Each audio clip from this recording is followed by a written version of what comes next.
Então o Natal não é simplesmente uma data comemorativa que nós comemoramos no dia 25 de dezembro, não.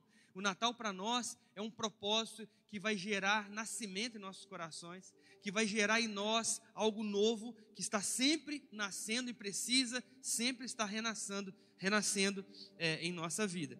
E por esse motivo eu quero te convidar a abrir a palavra do Senhor no Evangelho de Lucas, no capítulo de número 2. Evangelho de Lucas, capítulo número 2. Nós vamos ler a partir do versículo 8.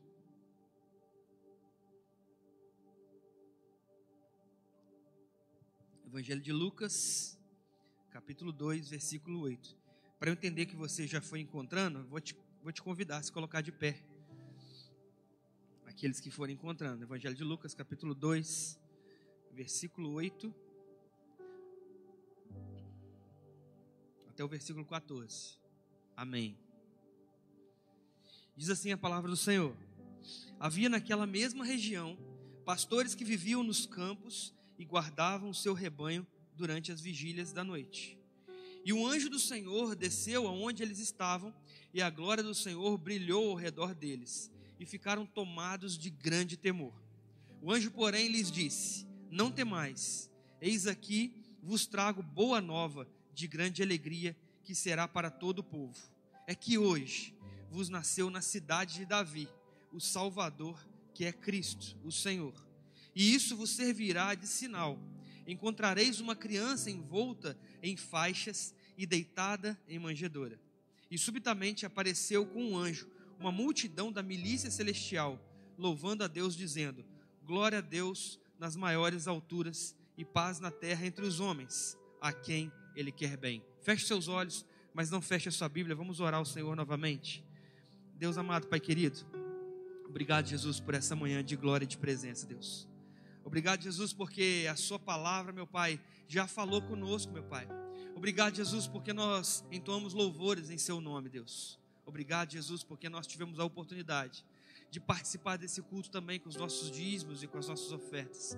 Pai, obrigado por essa palavra, Senhor, que foi lida, mesmo que um trecho dela, mas ela já é mais do que o suficiente, Senhor, para nos trazer a esperança de que o Senhor está conosco através do Natal, Deus. Esse é um tempo, Senhor, é um tempo de salvação, é um tempo de celebração, mas também é um tempo de reconciliação, Deus, onde o Senhor, através do seu Filho Jesus, reconciliou cada um de nós com o Senhor, Deus. Obrigado, Jesus. Essa é a nossa gratidão nessa manhã. Então, Senhor, que a palavra, meu Pai, que foi lida agora, Senhor, se torne palavra revelada, Senhor, para o seu povo nessa manhã. E que não seja eu, mas seu Espírito Santo simplesmente me usando, Deus. Que não venha nada de mim, mas somente do trono da sua graça nessa manhã, Deus. E que o Senhor fale ao seu povo, assim como o Senhor falou ao meu coração. Oramos em nome de Jesus. Amém e graças a Deus. Pode se sentar, meu irmão, minha irmã. Aleluia.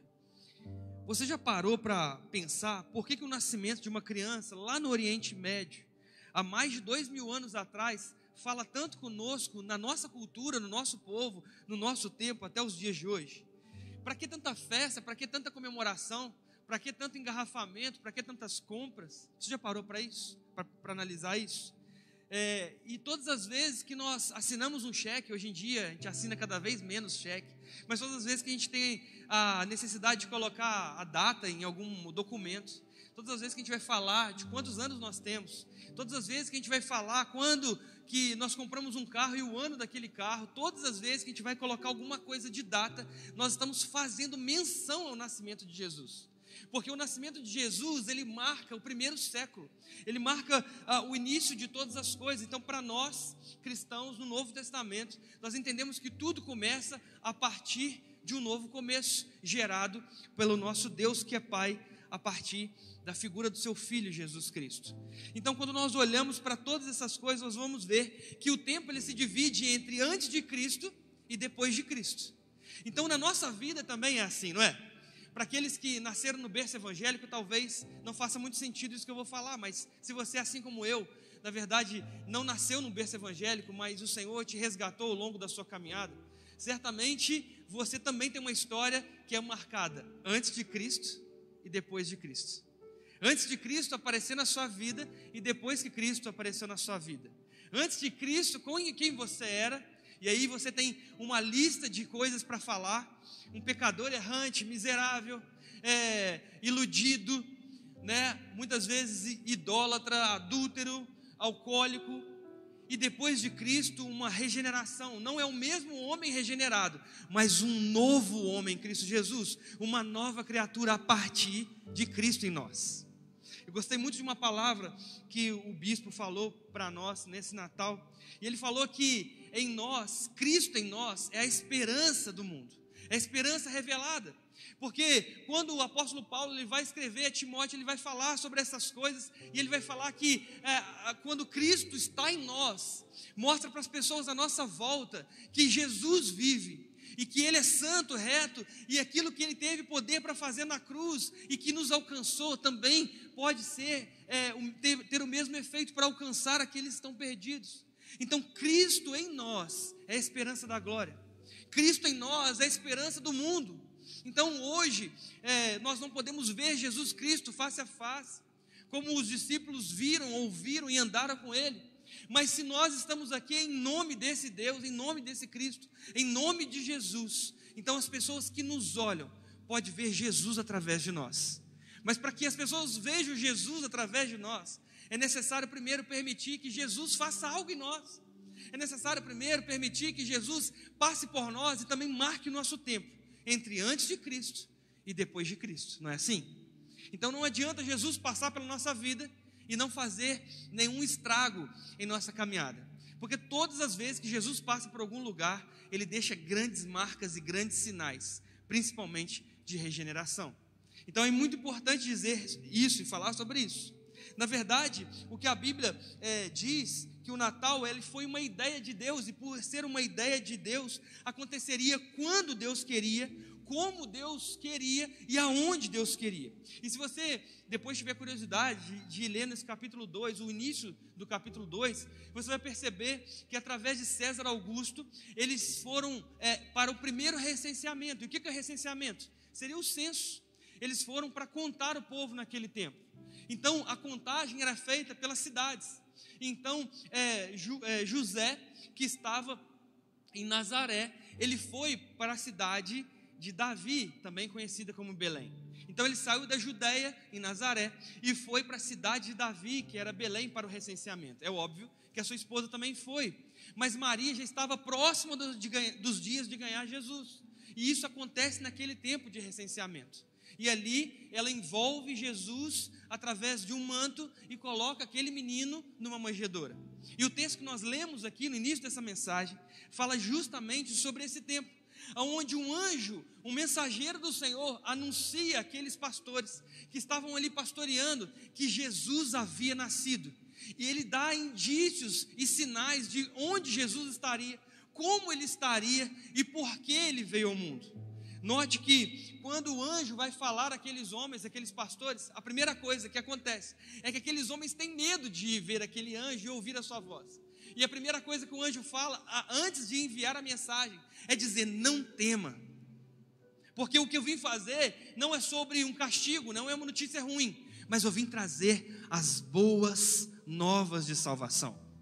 Então quando o anjo ele vai dizer ali algo que chama muito atenção aos meus olhos, é que aquele anjo ele vai falar sobre uma boa notícia.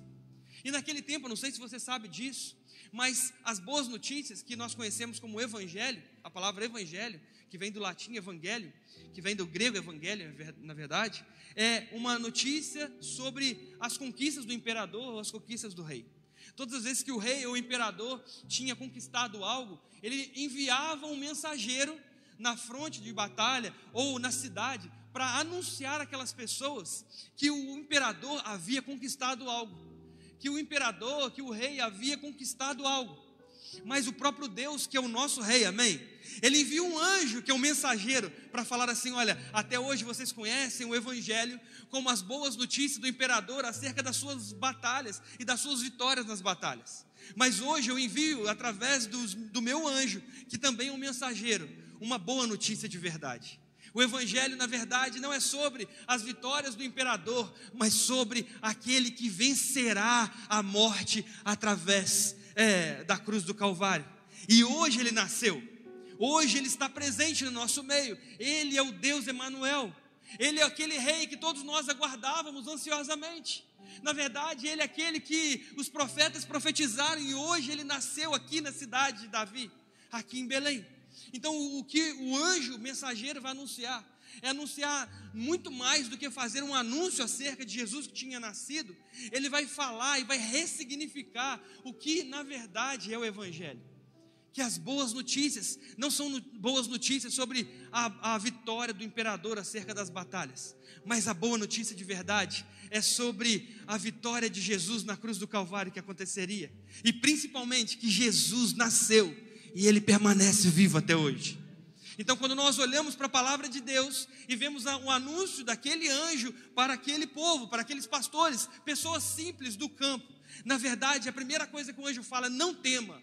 Porque na verdade, até naquele momento, todos aqueles homens temiam acerca do imperador, acerca do poder de Roma. Mas a partir daquele momento, haveria agora um novo rei, que fecharia todo tipo de monarquia que havia sobre a face da terra. E Jesus, como rei de Deus, esse Jesus, ele vai fazer diferente todas as coisas. E todos aqueles que aguardavam ansiosamente acerca do Messias, agora teria a oportunidade de conhecer e lidar com Jesus, o Yeshua de Deus. Quando nós olhamos para a palavra de Deus, nós vamos ver que os profetas profetizavam, principalmente os profetas messiânicos, profetizavam sobre a vinda do Messias. Mas eu não sei se você sabe, o Messias que eles profetizavam não era Jesus Cristo. É lógico que Jesus se fez cumprir a profecia através da sua vida, mas eles não sabiam que ele estava falando acerca de Jesus. Talvez seja difícil para você entender isso, porque você já conhece todo o contexto. Mas se você estivesse no contexto profético daquele tempo, quando eles anunciaram o Messias, você dificilmente entenderia que aquele profeta estava falando sobre Jesus. Mas o Messias, na verdade, era a palavra Mashiach, que significa ungido. E todo aquele que era ungido, na verdade, era o rei. Então, quando um profeta profetizava sobre a vinda do Messias, na verdade ele estava profetizando sobre um novo rei, que seria um rei melhor do que o anterior, que estava aplacando com a sua ira o seu povo. Então, quando os profetas profetizavam a vinda do Messias, eles estavam profetizando acerca de um rei que viria como um ungido. Mas quando Jesus ele entra na história, Jesus não é apenas um Mashiach, Jesus é o Ha-Mashiach. Isso tem muita significância, porque o Ha-Mashiach, ele significa o artigo definido. Ha significa o, e Mashiach, Messias. Então não é apenas mais um Messias, mas é o Messias de Deus, é o ungido de Deus, é aquele que Deus havia preparado nas regiões celestiais, mas que havia se despido da sua glória para habitar num corpo humano ao redor das pessoas e conviver durante 1000 dias com seus discípulos, pregando e expulsando demônios e fazendo milagres no meio da multidão, a fim de que ele coubesse no nosso imaginário e no nosso entendimento limitado humano. Quando nós olhamos para a palavra de Deus e vemos que Jesus agora vive, e ele foi declarado vivo ali em Belém de Judá, na cidade de Davi, nós percebemos que na verdade se cumpre todas as profecias messiânicas acerca do Messias, e não era sobre um Messias qualquer, mas sobre o ungido de Deus. Então é importante nós entendermos que o fato é que na noite em que Jesus Cristo nasceu, Deus enviou esse homem que era um mensageiro aos homens para anunciar a sua chegada, e naquele anúncio do nascimento de Jesus nós podemos descobrir quais são os 3 propósitos de Deus para o Natal. Eu disse que hoje nós não estamos comemorando o Natal propriamente dito, a data do dia 25. Eu também não quero entrar no propósito e no contexto, se dia 25 de verdade é o dia que Jesus nasceu ou não. Isso não cabe. O importante é que nós celebramos nessa data. Se você não sabe a data exatamente, você escolhe uma data e celebra, porque o importante na verdade é celebrar a vida de Jesus, celebrar o nascimento de Jesus. Uma das datas mais importantes do calendário cristão é o nascimento do nosso Deus. E ali nós podemos entender, do nosso Deus, né? O nascimento de Jesus. E aí quando nós olhamos para o texto bíblico, em Lucas 2, nos versículos de 8 a 14, nós vamos entender pelo menos 3 grandes propósitos bíblicos acerca do Natal. E é sobre isso que eu quero discorrer com vocês aqui nessa manhã. E o primeiro propósito bíblico para o Natal é que esse deve ser um tempo de celebração. O Natal precisa ser um tempo de celebração. Basicamente, o que o anjo faz ali, o que o anjo diz, que o Natal é uma festa. E o que nós celebramos? No anúncio daquele anjo, nós encontramos 3 razões para celebrar. E a primeira razão para celebrar é porque Deus está dizendo que Ele nos ama. Quando nós olhamos para a palavra de Deus, em João 3,16, um texto super conhecido por todos nós aprendemos que porque Deus amou o mundo de tal maneira, Ele enviou o seu Filho unigênito para que todo que nele cresça, não pereça, mas tenha vida eterna. Então o fato de Deus enviar o seu Filho à terra, significa que Jesus nasceu a partir desse envio do Deus Pai. E quando Jesus nasce a partir do envio de Deus Pai, existe um propósito para que Deus enviasse o seu Filho. E esse propósito não é simplesmente o fato dele que ele iria morrer por nós, mas principalmente porque Deus nos ama de tal maneira. E aí eu não sei se você consegue identificar que maneira é essa que Deus nos ama, mas o texto bíblico diz que Ele nos ama de tal maneira. Isso significa para mim, precisa significar para você também, que de tal maneira é um artigo que a gente não pode definir. De tal maneira é uma mensagem que vai além daquilo que nós podemos pensar e imaginar. Na verdade, de tal maneira é algo que deixa aberto para nós, mas que o próprio João, ele não consegue mensurar o tamanho desse amor.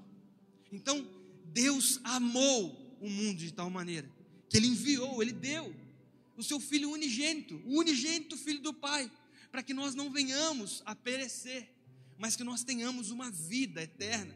E você sabe muito bem que essa vida eterna é uma vida em abundância. Então a Bíblia diz que Deus é amor. E por que Deus enviou o seu Filho para nos salvar? Porque Deus amou primeiro. E como que Deus nos amou primeiro? É muito simples. Em 1 João, no capítulo 4, versículo 16, a Bíblia mostra que a característica de Deus, a natureza de Deus é o amor. Que Deus é amor. E se Deus é amor, Ele não pode ser desamor. Alguns dias atrás eu preguei aqui sobre coisas que Deus não pode. E na hora que eu falei isso, algumas pessoas olhou para mim com um olhar assim meio de espanto. Eu falei, eu falo isso sem medo de errar. E eu contei um breve relato de uma pessoa, um ateu, que procurou um amigo meu. E esse amigo meu falou assim que não sabia se livrar de uma pergunta que esse ateu fez. E o ateu fez uma pergunta para esse amigo, dizendo assim: seu Deus é todo poderoso? Ele falou, sim, meu Deus é todo poderoso. E ele falou assim, então Ele tem poder de construir uma pedra que Ele não pode carregar. E ele não sabia responder, porque qualquer resposta daquela levaria aquele homem a provar que Deus não é todo poderoso. Porque se Deus é todo poderoso a ponto de construir uma grande rocha, e Ele não era poderoso a ponto de carregar essa grande rocha, então Ele não era poderoso para carregar a grande rocha. E se Ele não fosse poderoso para construir essa rocha, então Ele não é poderoso para construir a rocha. Então Ele fala, Deus pode criar uma rocha que Ele não consiga carregar. E ele ficou muito indignado, porque aquele ateu tinha pego ele, como diz o ditado, né, com as calças nas mãos. E é muito interessante, porque ele não sabia responder essa pergunta. Ele veio falar comigo, pastor, o que eu faço quando ele falar comigo? E ele estava muito indignado, porque ele não tinha uma resposta. E eu falei assim, olha, primeira coisa, para que Deus ia construir essa rocha? Se o nosso Deus é todo poderoso, então nós precisamos entender que todas as coisas que Deus faz para um propósito. E se Deus, Ele não faz por um propósito, não tem por que Deus fazer. E eu falei com ele o seguinte, então pergunta para esse amigo seu ateu, por que você entende que Deus pode todas as coisas? E eu falei, Deus não pode todas as coisas. E ele olhou para mim e falou assim, mas como que Deus não pode todas as coisas? Ele não é todo poderoso? Eu falei, sim, ser todo poderoso não quer dizer poder todas as coisas. E ele falou, mas como que Deus não pode todas as coisas? Eu falei, simplesmente, porque Deus tem uma essência, e se Deus tem a essência, se a essência de Deus é ser amor, Deus não pode ser ódio. Se Deus é bom, Deus não pode ser mau. Então perceba que Deus não pode todas as coisas que ofende a sua própria natureza. Se Deus é fiel, Deus não pode agir com infidelidade, você está entendendo? Você está aqui comigo nessa manhã? Então, Deus não pode todas as coisas. Por isso que Deus não poderia construir essa pedra, porque não haveria propósito. Porque uma das essências de Deus é ser um Deus de propósitos. Deus não faz nada para agradar homens. Deus não se revela simplesmente para provar que Ele existe. Se fosse assim, não haveria ateus pela face da terra, porque Deus estalaria os dedos e provaria para todos aqueles que não acreditavam em si. Mas Ele fez algo sutil na história, no meio do povo, enviando o seu Filho, para que todo que nele cresce, no Filho, esses que creram, não passaria por uma vida solitária, não pereceria, mas ganharia a vida eterna. Então a primeira coisa, o primeiro motivo que nós devemos entender é que o Natal é um tempo de celebração. E eu celebro a primeira razão por eu celebrar é que Deus me ama. E a segunda razão é porque no Natal Deus está dizendo que Ele está conosco. Então Ele não é simplesmente um Deus barato, um Deus vendido nas esquinas, uma estátua colocada no canto da sala. Ele não é esse tipo de Deus. O nosso Deus diz que Ele é um Deus que está conosco. Imagina que antes da vinda de Jesus, Deus se relacionava com o povo através dos profetas. A voz de Deus era uma voz que vinha através dos profetas, que ouviam a voz de Deus e falavam aos homens como se fosse um intérprete de Deus, como se fosse um tradutor de Deus, como se fosse alguém que era responsável por levar a voz de Deus para aquelas pessoas. Então a conexão entre o povo e Deus era uma conexão muito falha, era uma conexão distante, era uma conexão onde dependia de um sacerdote, era onde dependia de um profeta, onde dependia de outros homens mais qualificados para se relacionarem com Deus. E a partir desses avalistas humanos é que eu me relacionava com Deus. Mas quando Jesus, Ele vem e entra na história, Ele está fazendo um prenúncio de que esse véu rasgaria. Ele está fazendo um prenúncio de que essa conexão antes quase inexistente ou muito dificultosa, agora a partir da nossa vida e da nossa intimidade com esse Deus, nós podemos nos encontrar com Ele no nosso lugar secreto, no nosso quarto secreto, na nossa intimidade. Nós não precisamos ir no templo em Jerusalém, como diz a samaritana, eu não preciso ir no monte em Gerizim. Na verdade, o Senhor estará todas as vezes que eu dobrar os meus joelhos e clamar pelo seu nome, Ele estará conosco.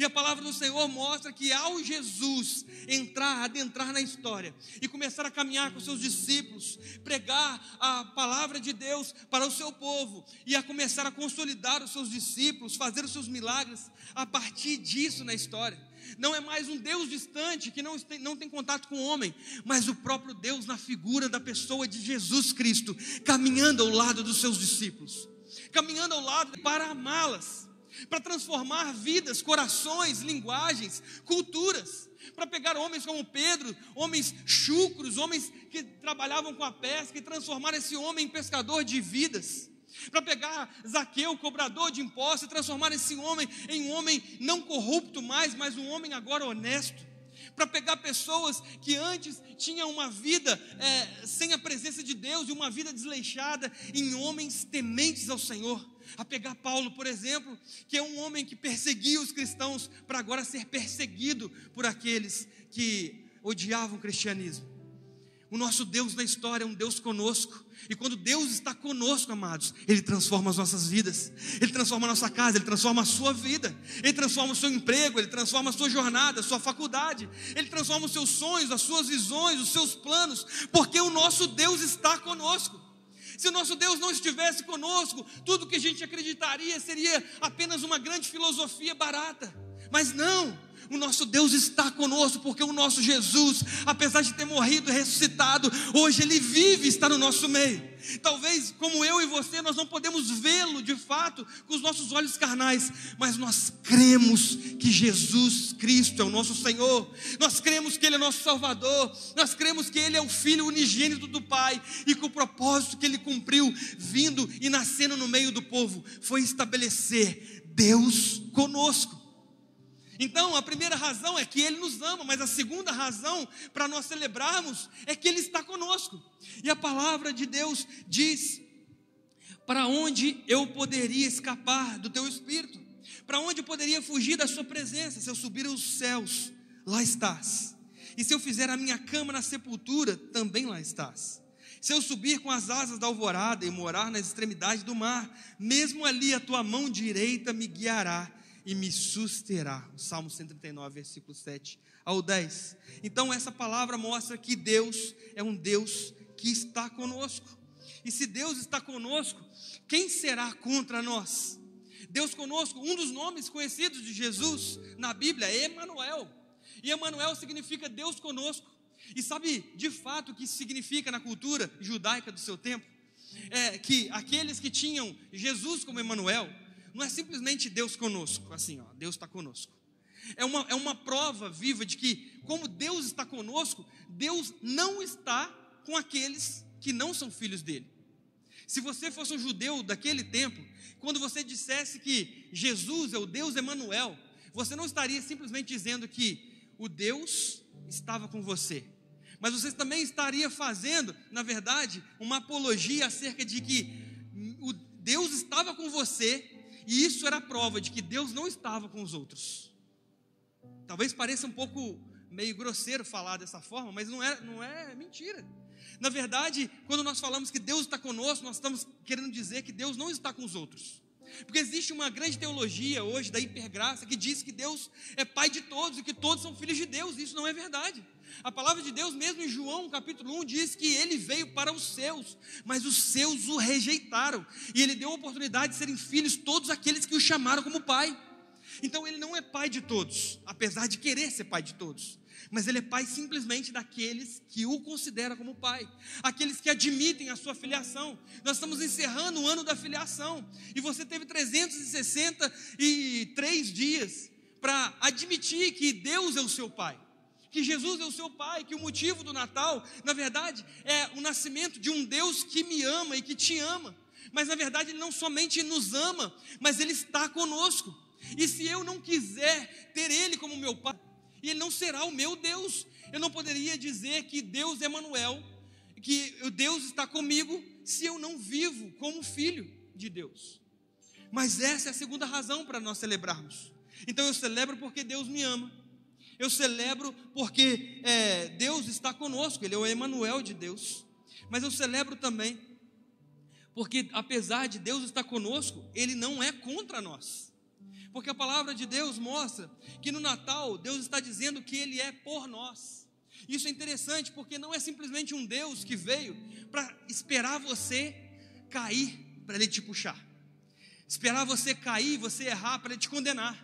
Não é um Deus que veio para estar conosco esperando as nossas falhas iminentes, para quando a gente errar ele simplesmente nos punir. Não é sobre isso. Não é um Deus conosco que é um fiscal. Não é isso. É um Deus conosco que está conosco e por nós. Ele não é contra nós, ele está por nós. Então a palavra de Deus mostra, ele não está contra nós, ele não está esperando para nos pegar e nos tornar a nossa vida uma vida miserável, uma vida de castigo. Não, ele está do nosso lado e não está contra nós. A palavra de Deus em João 3,17 diz: pois Deus enviou o seu Filho ao mundo, não para condenar o mundo, mas para que esse fosse salvo por meio dele. Então Deus não está conosco para nos condenar. Não, se fosse assim, Deus não precisaria enviar o seu Filho na história. Deus não precisaria enviar Jesus, porque condenados nós já estávamos. A palavra de Deus fala que nós todos somos pecadores e destituídos estamos da glória de Deus. Pensa nisso. É como se Deus estivesse olhando para a terra e não encontrado um justo sequer. E a palavra de Deus fala isso. Então, amados, não se vanglorie porque você é salvo. Não se vanglorie porque você foi encontrado por Jesus. Essa glória não te pertence. Essa glória acontece porque Jesus te justificou. Jesus me justificou. E ser justo é muito diferente de ser justificado. Ser justo é não ter errado. Ser justo é não ter pecado. É não ter nada que se coloque contra nós. Mas ser justificado somos pecadores. E não tem nada que pode nos livrar do pecado e da condenação, a não ser o propósito em nosso lugar, a não ser que alguém cumpra a pena em nosso lugar. E aí Jesus entra na história também, não somente como Deus conosco, mas como advogado fiel. E além dele julgar a nossa causa, ele também cumpre a nossa condenação na cruz do Calvário. Então não é um Deus que veio para nos punir, não. É um Deus que veio para nos libertar. É um Deus que veio para nos justificar. E Ele nos justifica com o seu sangue na cruz do Calvário. E esse sangue de Jesus nos lava, nos redime de todo pecado, de todo mal. Então eu não devo me vangloriar porque eu sou salvo. Na verdade, quando eu falo de salvação, eu preciso perceber que por mim mesmo eu não posso me salvar. Não existe nenhum tipo de obra que eu possa salvar. Não é fazendo boas ações que eu vou ser salvo. Não é. Não é sobre me afastando das pessoas e me refugiando num convento, num monge, num mosteiro, alguma coisa assim, no alto de um monte, numa caverna, que eu vou ser salvo. Não é. Não são pelas minhas forças, mas é através do sacrifício de Jesus na cruz. Porque uma vez que Ele veio e entrou na história, Ele vem cumprir um propósito, que primeiro é nos amar, sim. É por isso que Ele entrou e é por isso eu celebro. E Ele está conosco, mas Ele não é contra nós. Ele não veio para condenar o mundo, mas Ele veio para dar uma segunda chance a todos aqueles que reconhecem a vinda dEle. Nós sim estamos aguardando a segunda vinda dEle, mas nós precisamos entender que a primeira vinda dEle já cumpre um grande propósito, de estabelecer para nós o entendimento de que Deus nos ama, Deus é conosco, Emmanuel de Deus, e Deus não está contra nós. Amém? Então, o primeiro propósito para o Natal é que o Natal é um tempo de celebração. E eu celebro porque Ele me ama, eu celebro porque Ele está conosco, e eu celebro porque Ele não está contra nós. Amém? Mas o segundo propósito, na verdade, do Natal, é que o Natal deve ser um tempo de salvação. A palavra do Senhor mostra para nós, quando aquele anjo aparece ali para aqueles pastores, é que não tema, porque eu vim dar boa nova de salvação. A boa notícia não era sobre uma vitória que o imperador tinha conquistado contra os seus inimigos, mas a boa notícia é sobre a salvação de Deus para nós. Então Jesus veio para nos salvar, primeira coisa, dos nossos pecados.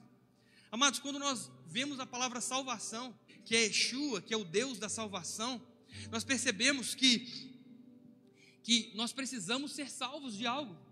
Ninguém é salvo se não estiver à deriva, sabe? Você conhece aquela historinha, né? Daquele náufrago que estava quase morrendo, sucumbindo. Ele faz uma oração a Deus, fala: Senhor, me salva. Aí Deus envia um barco e ele fala: não precisa não, eu já orei a Deus, Deus vai me salvar. Aí o barco vai embora. Aí Deus envia um submarino, aí o submarino chega e ele fala: não precisa não, eu já orei a Deus, Deus vai me salvar. Aí envia um helicóptero lá, flutuando sobre a água, e joga uma corda e fala: não precisa, eu já orei a Deus, Deus vai me salvar. E aquele homem morre, sabe? E não é, então Deus chega para ele e fala: mas eu enviei um barco, eu enviei um submarino, eu enviei um helicóptero, e você não quis aceitar a minha salvação. Então muitas vezes nós esperamos uma salvação como algo místico, como algo que acontecerá conosco, como aconteceu com Paulo a caminho de Damasco, o próprio Jesus aparecer para ele, por isso ele se intitula como apóstolo pela vontade de Deus. E não é sobre isso.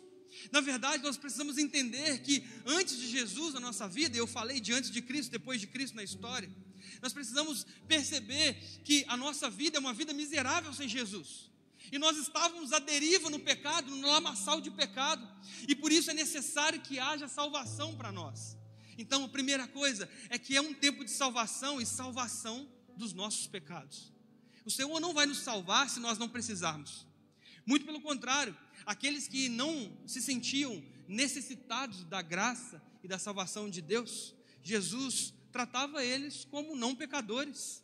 Quantas vezes você já viu no texto bíblico Jesus falar e elencar alguns fariseus, chamar eles de hipócritas, dizendo: olha, não vim para vocês são perfeitos demais, eu vim justamente para os pecadores, eu vim justamente para aqueles que reconhecem que precisam ser salvos. Eu não sei você, mas eu reconheço que eu preciso da salvação. Eu reconheço que eu preciso da salvação, e sem Jesus na minha vida, eu seria simplesmente um mero mortal, pecador, que precisaria ser regenerado, pecador miserável. Mas não, Jesus, Natal, ele é um tempo de salvação, porque eu preciso entender que a primeira coisa é que eu preciso de ser salvo. E aí Romanos 3, 23 diz: pois todos pecaram, estão destituídos da glória de Deus, como eu disse aqui.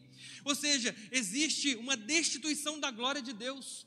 E aí mais para frente nós vamos entender o que é essa coisa da glória de Deus, da destituição da glória de Deus, mas é importante a gente entender que estarmos debaixo da glória de Deus, vivendo em função da glória de Deus, traz para nós o significado de fato de que por que nós estamos vivos e por que nós somos salvos. Então, ou seja, existe uma ruptura, existe um divórcio entre o homem e Deus, sendo necessário que Jesus viesse até a terra, fazendo um sacrifício iminente para que nós pudéssemos ser salvos, porque todos nós havíamos sido destituídos da glória de Deus. E a glória de Deus é uma palavra que eu acho linda, uma palavra chamada kavod, que significa peso. E essa glória, quando você lê glória de Deus, é um peso de Deus. Sabe quando nós caímos com a presença de Deus? É por causa da glória de Deus que se manifesta em nós, a ponto de a gente não conseguir resistir com o nosso corpo material. Então nós caímos na presença de Deus. Então a glória de Deus representa esse peso de Deus. E nós fomos destituídos desse peso de Deus, ou seja, nós caminhávamos, e antes de Jesus entrar na história, nós caminhávamos destituídos desse peso de Deus. A nossa vida não tinha mais sido achada, encontrada. Eu não sei se você conhece o texto lá de Daniel, quando aquele rei, se eu não me engano é o rei Dario, não sei, que ele vai fazer uma festa com mulheres e com bebidas, e ele vai usar os utensílios da casa de Deus, e um dedo escreve na parede, Mene, Mene, Tekel e Parsim, e significando que você foi pesado e achado em falta. Então preste atenção, se antes de Jesus adentrar na história, nós somos pesados e achados em falta, porque todas as nossas atitudes eram atitudes que eram contrárias à vontade de Deus. E essas atitudes que eram contrárias à vontade de Deus nos deixavam em falta, e nós não recebíamos o peso da glória de Deus sobre nós. Então o Natal é um tempo de salvação. A primeira coisa é salvação dos nossos pecados, porque nós havíamos todos sido destituídos da glória de Deus. Mas Jesus, ele veio também para nos salvar para um propósito. Se Jesus veio nos salvar dos nossos pecados e de nós mesmos, Jesus também veio para nos salvar para um propósito. E a Bíblia afirma lá em em 2 Timóteo capítulo 1, versículo 9, que Deus nos salvou e nos chamou com uma santa vocação. Guarda essa frase. Deus nos salvou e nos chamou com uma santa vocação, não em virtude das nossas obras, mas por causa da sua própria determinação e graça. E aí em Efésios, no capítulo 1, versículo 11 e 12, ele explica que vocação é essa. E ele diz assim: nele fomos também escolhidos, tendo sido predestinados, conforme o plano daquele que faz todas as coisas, segundo o propósito da sua vontade, a fim de que nós, os que primeiros esperamos em Cristo, sejamos louvor da sua glória. Olha que interessante. Então, Jesus, ele não simplesmente veio para nos salvar dos nossos pecados, entendendo que nós precisamos dessa salvação. Ele também vem nos salvar para um propósito. Se antes nós estávamos destituídos da glória de Deus, o propósito de nós sermos salvos é nós sermos colocados e realocados novamente na glória de Deus, para o louvor da sua glória. E essa é a santa vocação que há sobre cada um de nós. Então, nós precisamos entender que Natal é tempo de celebração. Primeiro, porque Deus nos ama. Segundo, porque Deus é conosco. E terceiro, porque Deus não está contra nós. E também Natal é um tempo de salvação, salvação dos nossos pecados, mas salvação também para um propósito. E essa salvação para um propósito fala exatamente sobre nos colocar de volta, debaixo da glória e da presença de Deus.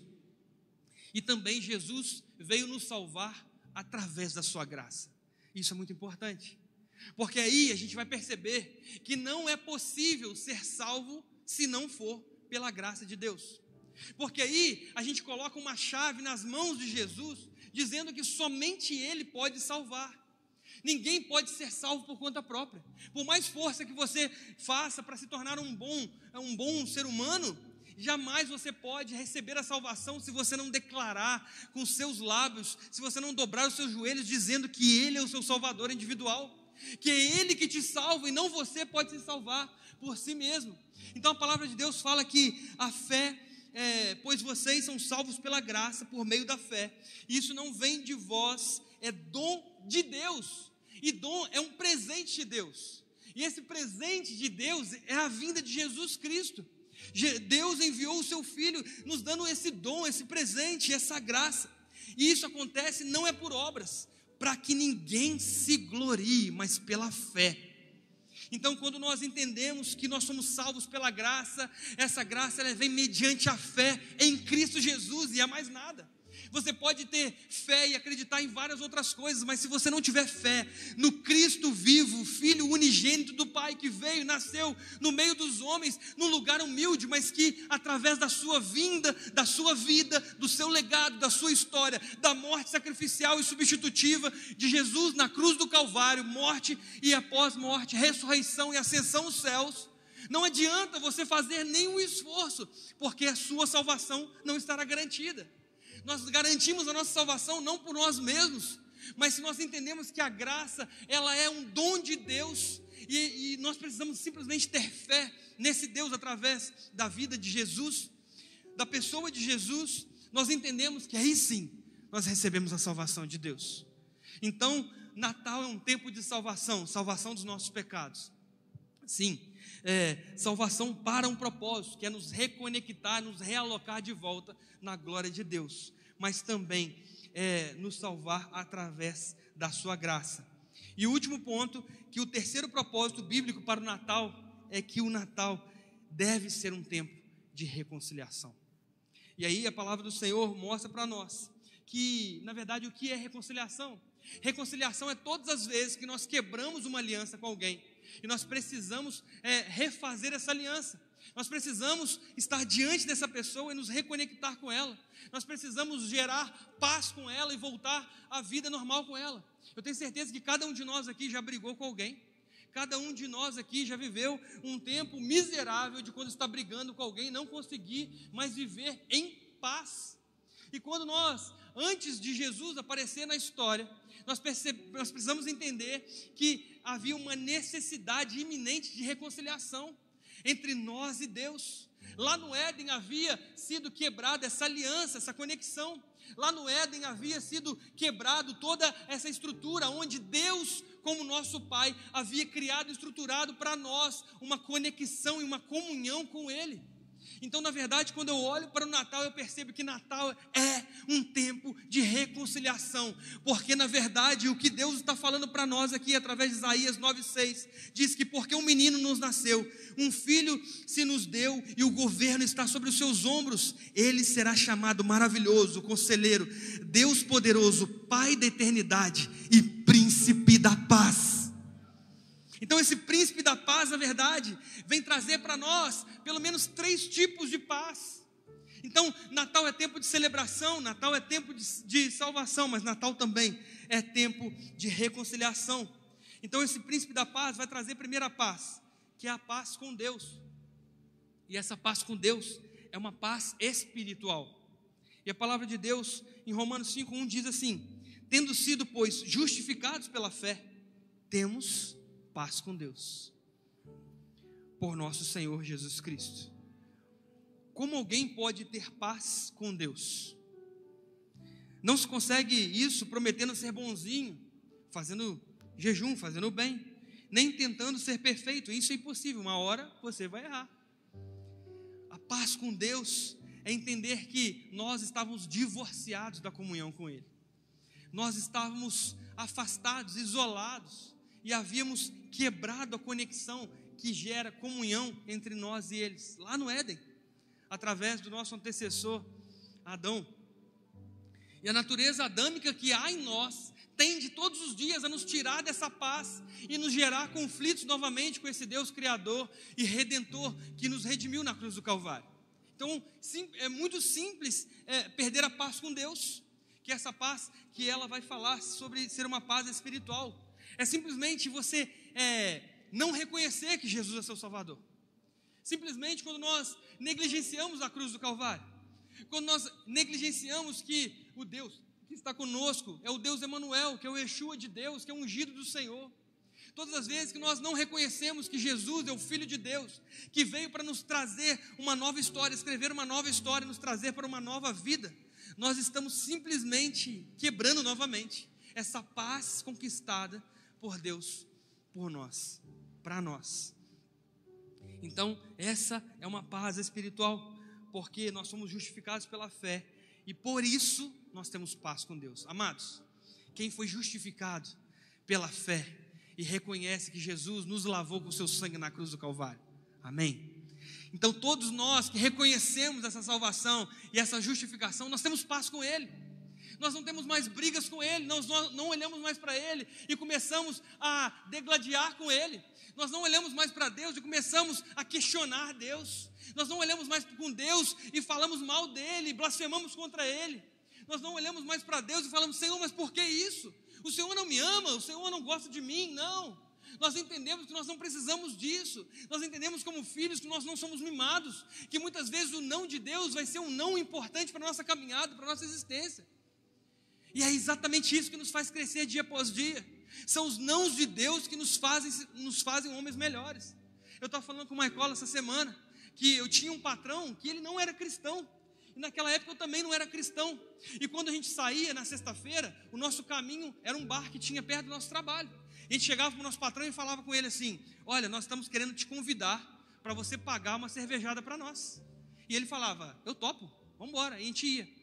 E tinha uma época na minha vida que eu estava estudando depois do trabalho. Eu estava fazendo um curso técnico. Quem conhece Juiz de Fora é ali no Pio 12.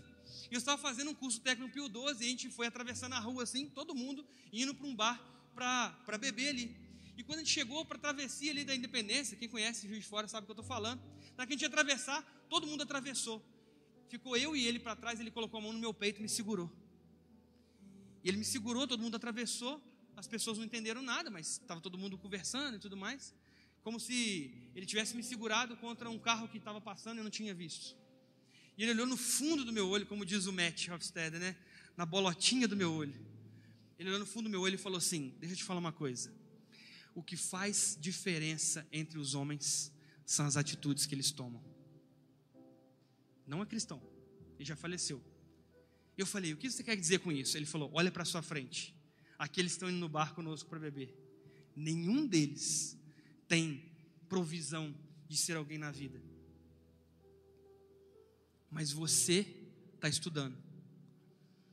Uma cerveja não vai te matar, mas as atitudes que você toma vai dizer quem você é.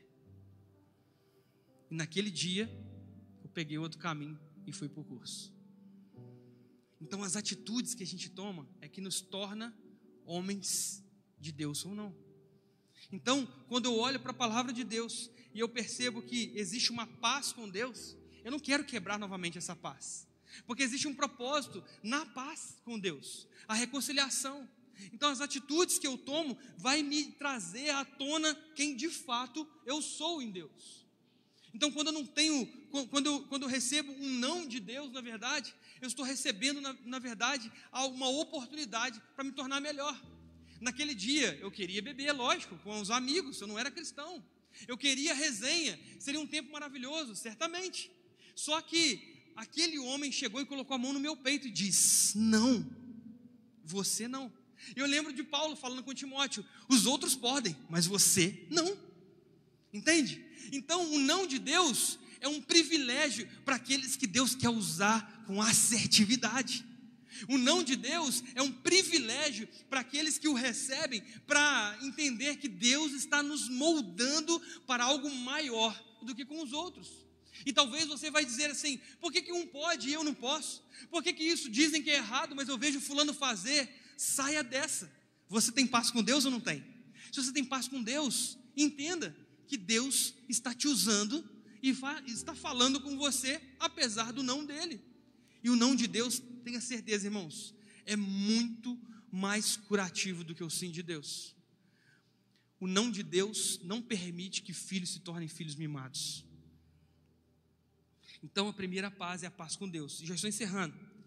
Mas a segunda paz que nós devemos também celebrar, que a reconciliação, é a paz de Deus. Então não é paz com Deus é entre eu e Deus. Mas a paz de Deus é uma paz emocional, é uma paz interior. Essa sensação de bem-estar que nós temos, todas as vezes que as coisas andam mal na nossa vida, e a gente não sabe por quê, que a gente está em paz. É aquilo que certamente, se você é um crente de Jesus Cristo, você já passou por uma tribulação e você chegou no seu serviço com um sorriso aberto e as pessoas que convivem com você sabiam que você estava vivendo a tribulação e chega para você e faz aquela pergunta infeliz: como? Como pode? Como pode você passando por tudo isso que você está passando, você chegar aqui com esse sorriso no rosto? Como pode você não blasfemar? Como pode você não falar mal? Como pode você se alegrar no meio disso? Como pode? Será que você não tem sentimentos? E é simples. Eu tenho paz com Deus, por isso eu tenho paz de Deus.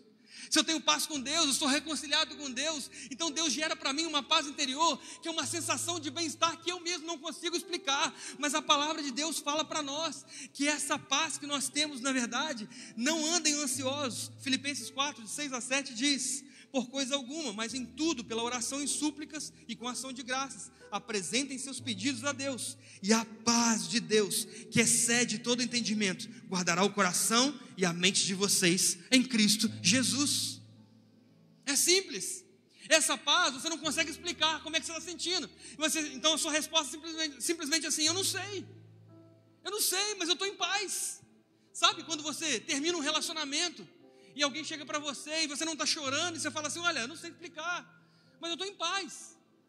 Está doendo, mas eu tenho paz, eu tenho certeza de que é a tomada de decisão certa. Quando você sai de uma situação, rompe uma amizade, renuncia a alguma coisa, e aquilo ali mexe com você, mexe com o seu cotidiano, mexe com a sua estrutura, e você não sabe explicar, mas há uma paz dentro de nós, e a gente entende que essa paz só pode prover de Deus, ela excede o meu entendimento limitado, mas ela me leva e ela me projeta para algo que eu não sei explicar, mas que me traz tranquilidade e a certeza de bem-estar. E essa paz ela só pode ser gerada por uma pessoa, e é a pessoa de Deus. Primeiro eu tenho paz com Ele, para depois ter paz dEle, amém? E a última paz é a paz com os outros. Está quase RA aqui, né? Paz com Deus, paz comigo mesmo e paz com os outros. E a paz com os outros é uma paz que ela é impossível acontecer se ela não prover de mim primeiro. Não dá para ter paz com os outros se eu não tenho paz comigo mesmo. Já viu alguém atribulado? Que ele reclama dirigindo sozinho no trânsito, está vazio, ele está reclamando na direção. Nossa, eu conheço uma pessoa, na verdade é uma prima, e ela uma vez veio aqui para Muriaé, e a gente veio de carro e tal, eu achei que seria muito agradável, foi muito bom mesmo ter a presença dela, mas ela é uma pessoa, é característica dela, reclamar de tudo o tempo todo, então ela reclamou do som que eu estava ouvindo, da temperatura do ar-condicionado do carro, ela reclamou das ultrapassagens que eu fazia, ela reclamou do elevador ser um pouco rápido demais e dar aquele frio no estômago, ela reclamou da porta fazer um rangido quando abre, sabe aquela coisa? É interessante isso, mas assim, não é falando mal dela, claro que não, mas é uma característica de alguém que discorda de si mesmo o tempo todo, está tudo ruim, parece. É característica dela, ela é assim, ela é de bem com ela mesma, e as pessoas que convivem com ela entendem isso, sabe? Mas a sensação é que não dá para ter paz, porque não dá para você falar com os outros aquilo que por dentro de você está caótico. Quando dentro de nós existe um mar de tribulações, falta paz em nós, como que nós vamos estabelecer paz com alguém? Como nós vamos chegar para alguém e fazer as pazes, estabelecer paz com alguém? Essa paz precisa vir de nós, e essa paz, então, é uma paz racional. Não é uma paz espiritual como a paz com Deus, não é uma paz emocional como a paz de Deus, mas é uma paz racional, que é uma paz com o outro, que eu faço de propósito, é uma paz que eu determino através de uma decisão, assim como o perdão, assim como o amor. A paz com o outro também é uma paz que ela vem por uma decisão racional. Então ele veio trazer reconciliação entre os homens, entre as famílias, entre os pais e os filhos. E Paulo também diz: tudo isso provém de Deus, que nos reconciliou consigo mesmo por meio de Cristo, e nos deu o ministério de reconciliação, ou seja, que Deus em Cristo estava reconciliando consigo o mundo, não levando em conta os pecados dos homens, e nos confiou a mensagem de reconciliação. Portanto, somos embaixadores de Cristo, como se Deus estivesse fazendo o seu apelo por nosso intermédio. Por amor a Cristo, lhe suplicamos, reconciliem-se com Deus. 2 Coríntios 5, 18 a 20. Então repara, que existe sim um propósito da salvação, que é nos colocar de novo na glória de Deus. Mas existe um ministério, uma mensagem que nós devemos pregar. O ministério da reconciliação também é uma mensagem sobre essa reconciliação. E a palavra de Deus fala para nós somos embaixadores. E o que é um embaixador? É um representante. O embaixador de Cristo é um representante de Cristo. Então, se Jesus veio para nos reconciliar com o Pai, nós, como embaixadores de Cristo, precisamos levar essa mensagem da reconciliação para reconciliar os filhos que estão perdidos com o Pai novamente. Então, o Pai nos chama para sermos reconciliadores. Então, existe o ministério da reconciliação, mas também uma mensagem da reconciliação. Em outras palavras, Deus tem nos dado um ministério, também uma mensagem de reconciliação. E assim a gente encerra essa manhã, falando sobre os 3 propósitos do Natal em nossa vida. Então, o primeiro propósito é que o Natal é um tempo de celebração, e eu celebro porque Deus me ama, porque Deus está conosco e Deus não é contra nós. Mas é também um tempo de salvação, salvação dos meus pecados, salvação para um propósito e salvação pela graça de Deus. E também é um tempo de reconciliação, e através desse príncipe da paz eu tenho paz com Deus, paz de Deus e paz com os outros. Amém? Essa mensagem é um pouco longa, eu tentei resumir o máximo possível, eu sei que já extrapolou meu tempo, mas eu queria te convidar a você se colocar de pé sobre os seus pés nesse momento, para que nós venhamos fazer um tempo rapidamente de oração. Então, você que sentiu o seu coração ser tocado por essa mensagem, se você entendeu os propósitos da paz do Senhor, se você entendeu os 3 propósitos do Natal, que é um tempo sim de celebração, e eu celebro porque Ele me ama, que também é um tempo de salvação dos meus pecados, e através da graça de Deus, e principalmente um tempo de reconciliação. Então, faça esse exercício aí mental na sua vida, faça essa reflexão, pense em que de fato é necessário. Qual área da sua vida é necessário ainda ser salvo? Qual área da sua vida ainda é necessário ser reconciliada com Deus? Qual área da sua vida ainda precisa receber uma paz? E talvez você está vivendo uma tribulação que você não entende, mas você está necessitando de uma paz que traz para você a certeza de algo que você não consegue explicar, e essa é a paz de Deus. Então, se você precisa de alguma dessas coisas, ou precisa terminar esse ano em paz com Deus, eu quero te convidar a sair do seu lugar e vir aqui para frente. Eu quero orar com você. Eu já estou aqui na frente, ó. Sou o primeiro. Eu quero te convidar a sair do seu lugar para que nós possamos orar aqui por esse tempo de Natal que traz para nós a certeza de várias coisas que muitas vezes nós negligenciamos com a nossa caminhada. E muitas vezes nós deixamos essas coisas passar despercebidos. Nós estamos tão acostumados a viver esse cenário de Natal sendo apenas um tempo onde nós não temos tempo para nada, de comida, de engarrafamentos e de pressa para tudo. E hoje é um tempo oportuno, amanhã de domingo, o último domingo de manhã de 2024, um tempo de reflexão, proporcionado por aquele que nasceu, entrou na história, se transformou no meu e no seu Salvador, e hoje está aqui no nosso meio.